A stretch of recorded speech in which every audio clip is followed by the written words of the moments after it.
Clément Favier, bonjour. Bonjour. Vous êtes directeur de l'entité Codagis Digital Sécurité, une dizaine de collaborateurs sur les 130-140 que compte le groupe Codagis, avec des représentations un petit peu partout en France et aussi à Barcelone. Vous êtes à Toulouse, vous êtes à Paris, vous êtes à Aurillac.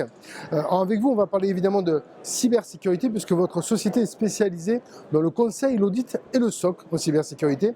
Est-ce que par rapport à ça, vous avez développé une expertise particulière ?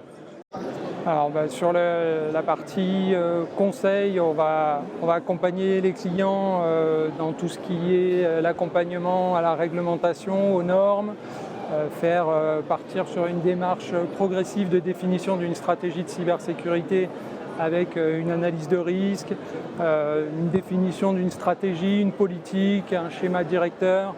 Ensuite, quand on va monter en maturité, on va faire du plan de continuité. Donc on va être capable de couvrir l'ensemble des besoins autour du conseil en gouvernance sécurité.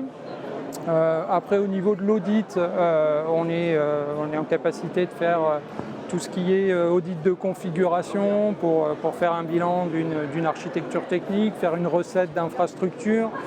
On va faire de l'audit de code, du test intrusif, pour faire sur de l'interne, de l'externe, également sur des modèles en mode boîte noire, boîte blanche, boîte grise.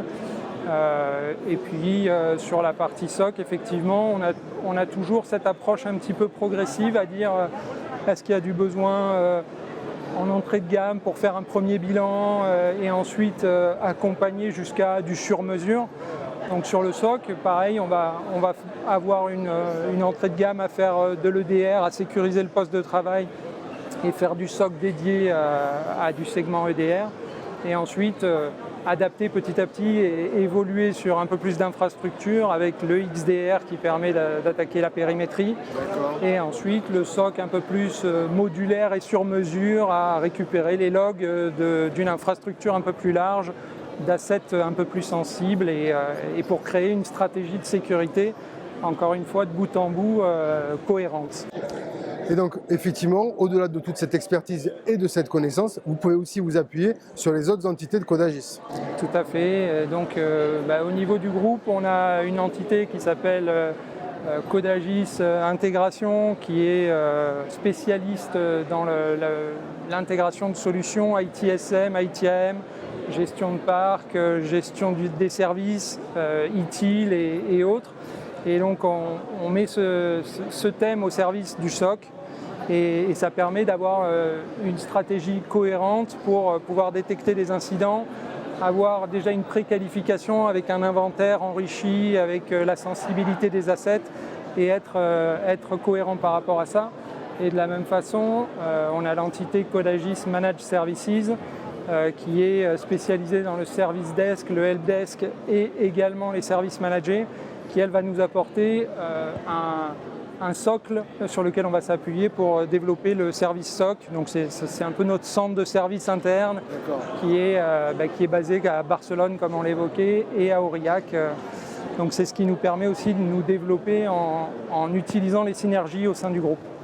Très bien, alors on parle beaucoup de cybersécurité. Quelles sont les dernières menaces que vous avez pu constater sur le marché actuellement ? Alors au niveau des menaces, aujourd'hui, on rencontre toujours un petit peu les mêmes types de menaces qui s'élargissent de plus en plus. On a les crypto-lockers, on a les menaces sur les objets connectés. Donc le spectre d'attaque s'élargit énormément.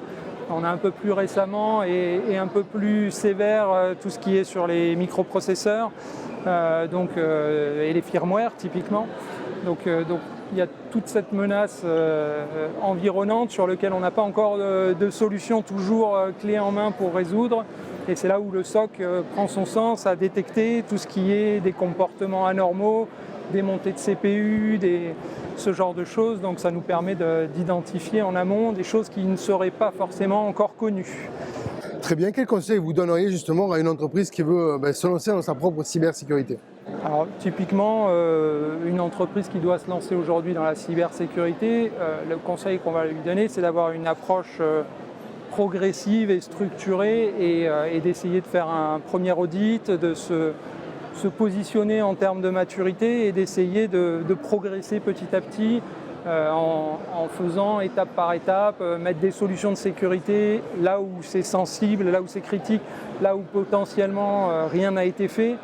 Et ensuite de monter et de formaliser un petit peu tout ça. S'il n'y a pas de RSSI, de passer un peu de temps sur le fait de rédiger une stratégie, une politique, bien s'assurer que les métiers et la sensibilité métier est bien prise en compte et que les projets permettent de gérer la sécurité. Et voilà, et ensuite de faire de la sécurité dans les projets. Donc de créer une culture de la cybersécurité. Exactement, de créer, mais elle peut se créer de manière, elle n'est pas obligée de se créer en mode blitz et strict, elle peut se créer de manière progressive et adaptée aux enjeux et aux besoins des clients. Très bien, Clément Favier, merci beaucoup pour ces explications. Mais je vous en prie.